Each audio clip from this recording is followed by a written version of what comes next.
2017 года городской прокуратурой выявлено 66 нарушений в области противодействия коррупции. Из них выявлено 26 незаконных нормативно-правовых актов, принятых органами местного самоуправления, внесено 57 представлений.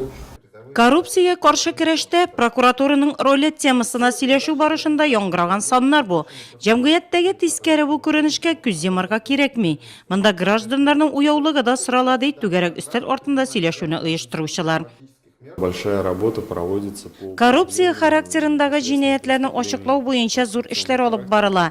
Әлеге тискәре күренеш безнең җәмгыятьтә бөтенләй юкка чыгарылмаган. Шуңа күрә иң мөһим бурычларның берсе коррупция юнәлешендәге җинаятьләрне ачыклау. Районда коррупция каршы көрәш нәтиҗәле алып барыла. Гражданнар мөрәҗәгать итү өчен тартмалар һәр кайда урнаштырылган. Өйрәтү киңәшмәләре үткәрелә. У нас проводится Бездә муниципаль хезмәткәрләр белән эш алып барыла. Ул аларның керемнәрен, чыгымнарын контрольгә алу, норматив хокукый актларга туры китереп кабул итү, хезмәтләрне башкарганда килеп чыккан каршылыкларны, мөнәсәбәтләрне килү. выполнение служебных. Яшьләр илебезнең киләчәге Нурлат районында коррупциягә каршы эшчәнлек мәктәптән үк алып барыла.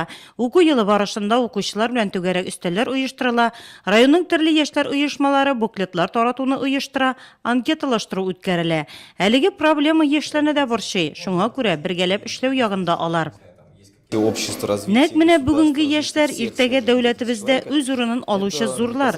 Алар моны аңларга, коррупциянең дәүләт өчен зыянлы булуын белергә тиеш. Шуңа күрә без түгәрәк өстәлләр үткәрәбез, яшьләр белән очрашулар оештырабыз, брифинглар үткәрәбез.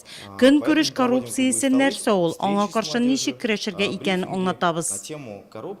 С коррупцией не приходилось сталкиваться и, надеюсь, не придется. Миңа ришват бирергә, коррупция белән очраштырырга туры килмәде. Әлеге чара беренче чиратта эшләүче яшьләр өчен бик файдалы. Чөнки Нурлатта предприятиеләр, оешмалар шактый. Мондый түгәрәк өстәлләр яңалык кертә һәм без күбрәк мәгълүмат алабыз монда. Коррупциягә каршы алга таба бергәләп көрәшербез дип уйлыйм. Преподносят что-то новое.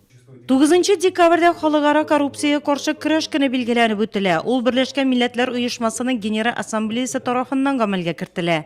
Коррупция кебек яман чирдән дәвалану өчен бергәләп көрәшү мөһим. Бүгенге түгәрәк өстәл форматында сөйләшүнең максаты да шуннан гыйбарәт иде.